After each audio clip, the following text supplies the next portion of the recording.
نحمده ونصلي على رسوله الكريم اما بعد۔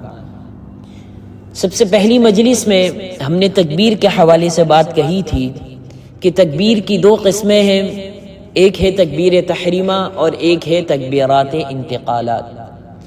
تکبیر تحریمہ کا حکم یہ ہے کہ یہ فرض ہے، اور تکبیرات انتقالات کا حکم یہ ہے کہ یہ سنت ہے۔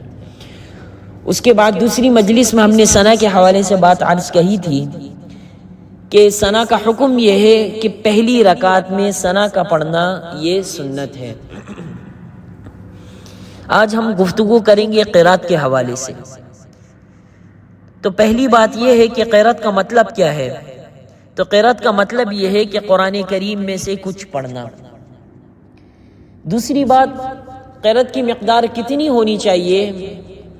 تو 3 چھوٹی آیت یا ایک بڑی آیت جو 3 چھوٹی آیت کے برابر ہو۔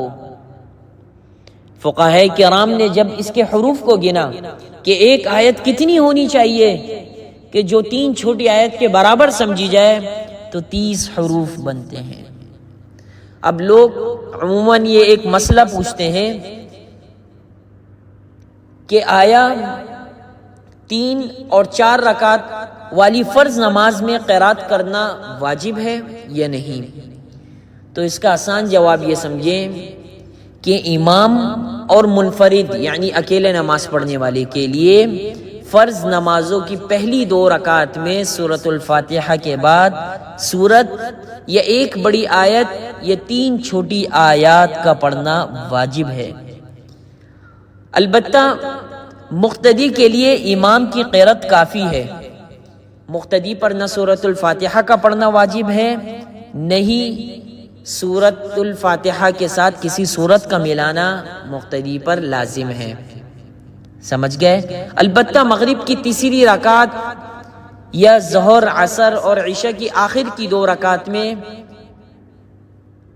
قرات کرنا واجب نہیں ہے۔ البتہ ان رکعت میں سورۃ الفاتحہ کا پڑھنا وہ سنت ہے، اور اس حکم میں امام، مقتدی اور منفرد یعنی اکیلے نماز پڑھنے والا سب برابر ہیں۔ یعنی ایک شخص امام کی اقتداء کر رہا ہے تو نہ وہ سورۃ الفاتحہ پڑھے گا، نہ ہی کوئی اس کے ساتھ کسی سورت کو ملائے گا۔ لیکن مغرب کی تیسری رکعت ہو گئی یا ظہر، عصر اور عشاء کی آخر کی 2 رکعت ہیں، تو ایسی صورت میں اگرچہ وہ امام کی اقتداء کر رہا ہے، اس کے ذمے یہ لازم ہے کہ اگر وہ سورۃ الفاتحہ پڑھ لے تو بہت اچھا ہے، اس لیے کہ آخر کی 2 رکعتوں میں سورۃ الفاتحہ کا پڑھنا یہ سنت ہے، اور اس حکم میں امام، مقتدی اور منفرد اکیلے نماز پڑھنے والے یہ سب کے سب برابر ہیں۔ اللہ تعالی ہم ان باتوں پر عمل کرنے والا بنائے۔ وآخر دعوانا ان الحمد للہ رب العالمین۔